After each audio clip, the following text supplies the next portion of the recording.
Hello, Bashar. And to you, good day. What's your story, sweetheart? My story is that I am very much bound to my fellow beings. And Bound to your fellow beings. yes, very much so. And so, What does that mean in your definition, in your story? well, I choose to exist in the earth that the collective consciousness exists in. Well, to some degree, yes, obviously, or we wouldn't be having this conversation in this Right. way. And so, And I'm very much interested in bringing information, mostly through science. all right, I also have certain knowings. yes. And I was wondering if you would be able to help me tell my story by getting a little information. On what? And what I would like to know is, I know One moment. that... Do you understand story structure at all?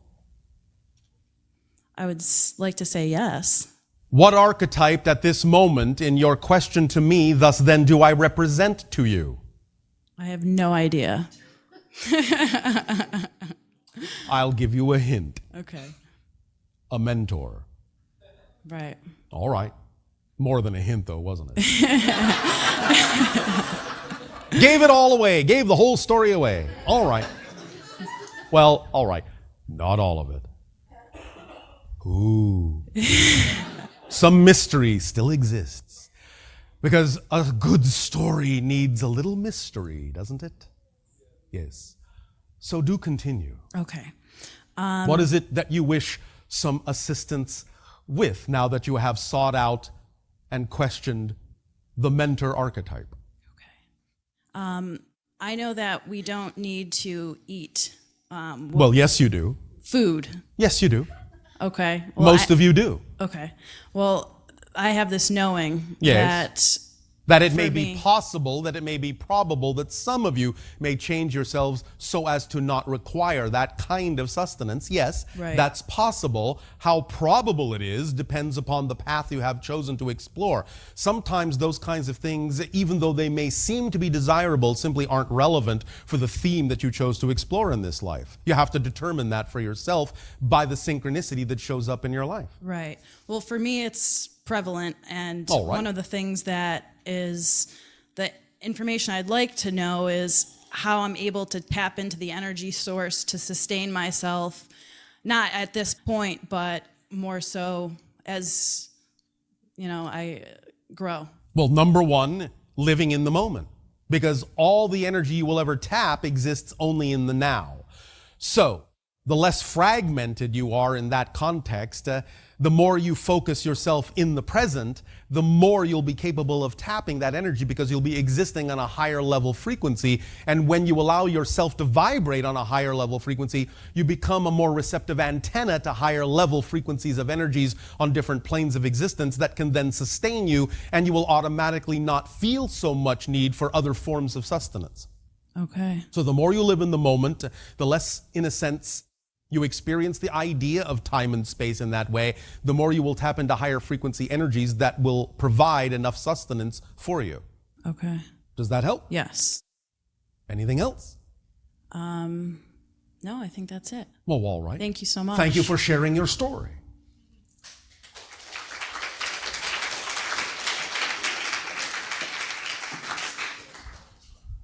Good day, Bashar. And to you, good day. What is your story? Well, I had a lot to write before I came, and my story is my journey to be in this workshop. My story has been answered. My questions have been answered. Oh, all right. By you and by a lot of people in this room. By you, too. And by me, too. Because remember, what are you experiencing when you experience us? Myself. Thank you. We are simply reflecting your higher mind back to you, using our personality as a mask to trick you into talking to your own higher mind. Yes, and my higher mind and myself had that discussion before we came. Yes.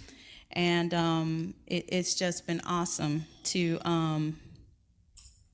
dive into just myself. Yes. And follow my excitement. Yes. And being led by the synchronicities. Yes. And the parachutes that have taken me to where I am that have now automatically popped open when you took the leap of faith. when I took the leap of faith. Yes. Which landed, of course, which is not exactly faith, but true knowingness and understanding that the parachute does exist. Exactly.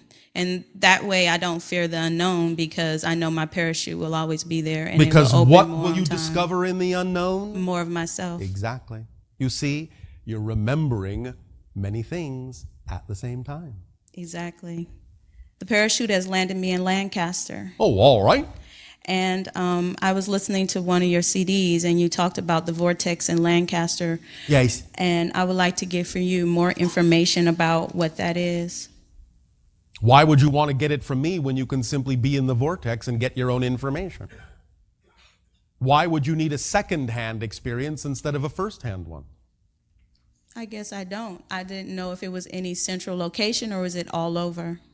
Or is it where I There landed? are nodal points within the overall vortex that resonate at different frequencies. If you simply follow your own instincts, you'll find yourself guided to the nodal point that resonates at your frequency. And that will be the correct spot for you. Well, okay, that makes sense. Yes, I know. Yeah. Where I live is one of them. Is one of them. Well, there you go. Okay. What a coincidence that you should choose to live there. It was, exactly. It But was not an accident, yes? not at all. Well, there my you go. higher self was already there. I just All raised right. my vibration to get there. So you had even already answered this question. I sure did. Yes. Just checking your story facts? Oh, yes. Are you? Confirmation. When All I come right. talk to you, it's all about confirmation. All right. You are confirmed. Thank you. A confirmed storyteller. I am. All right. From yesterday, I got from yesterday that the process is really a permission slip of manifestation, just like The process is its own event, and all experiences in events are permission slips, yes. so once we are in the process of like building a house, Yes. and we have built the house, gone through that process, then we no longer need that process if we choose to let it go, and that's how the house appears. Yes. Okay. Because you know the house is already built. The idea of choosing to build a house is simply your choice to experience the event called building a house. But whether you choose that or not, the event of the house already exists.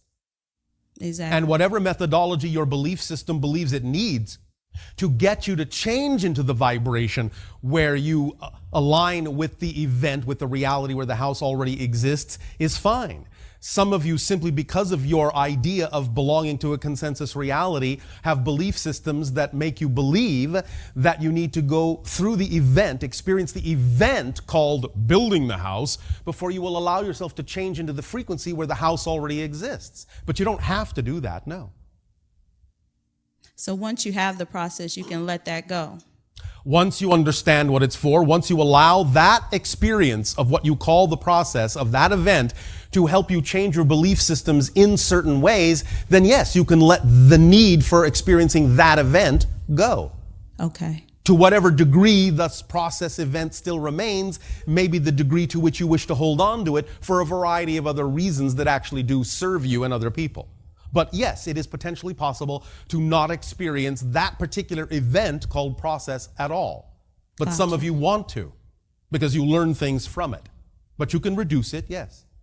Or you can reduce it in some instances, like You can eliminate it in some instances, you can reduce it in some instances, you can keep it in some instances. You just have to determine what it is you actually are getting out of having that event experience. But just don't see it as a means to an end. See it as its own event experience. Building the house has nothing to do with the experience of having the house. They are two separate realities, but sometimes you may need to experience the event called building the house in order to allow your belief systems to change your vibration into the event called having the house. But no, you don't need to do that empirically. It's not mechanically required necessarily. It just depends upon the theme you've chosen to explore that determines how much of that event you need to experience. So it's like if you can't drive and you learn how to drive, once you know how to drive, you don't think about the process of everything that goes into it. You just drive. And in fact, your automobile is a very good analogy for the idea of the story structure issue and belief system issue, because you know that in your automobiles you have the idea of shifting, whether it is manual or automatic, doesn't matter at the moment, and you have the idea of your accelerator and you have the idea of your brake. Well, anytime you align with the idea of belief systems that are in alignment with your truth, you're pressing on the accelerator. Anytime you are believing in things that are out of alignment, you're pressing on the brake.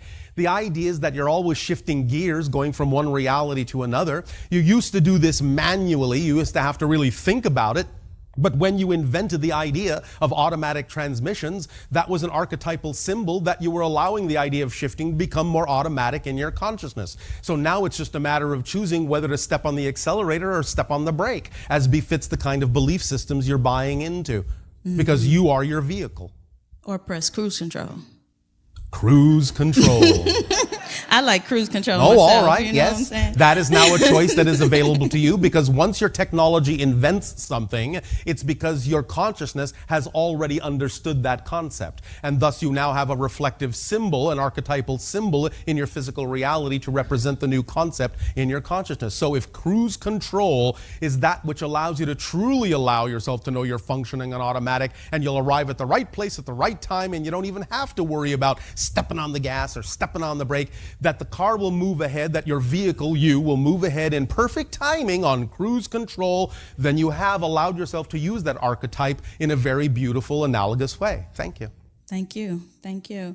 Now, the storytelling, it's synonymous to me. The thing that I like about the Bible is the fact that it's the stories. Yes. And I was never drawn into, well, I was, but as I was growing out of the limitations of it, the stories is what carried me, because I knew that I also had a story, and those stories were just to lead me and to understand that I had a story. Yes, because you're going to hear a story and you're going to interpret the story according to your own story beliefs. Exactly. And that's why people can hear the same story and have many different interpretations.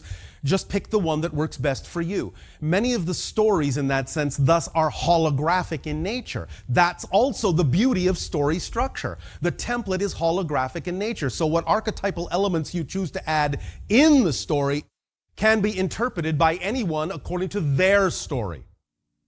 Yes, yes, yes. So you being a storyteller for the Sasani, yes, that means that that's the planet. The people are Sasani. For the Sasani people. Yes. So the stories that you're getting from us, yes, you're translating to them. So yes, it's like we're living Bibles kind of thing. Yes, you Bible are. stories. Yes, you are. That's awesome. Yes, it is. That's awesome. Yes, it is. Want to say it again? That's awesome. Yes, it is.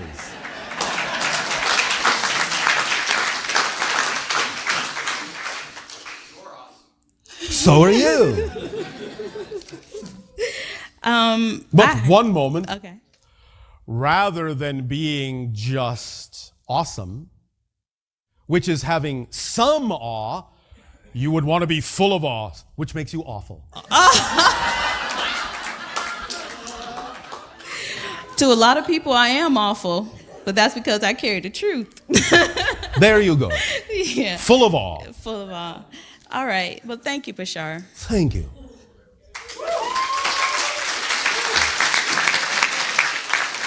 Now, please remember, when you say the truth, all truths are true.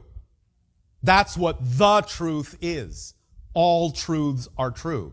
Your truth is true for you. Other people's truths are true for them. And together, all truths make up the truth. And that's the truth.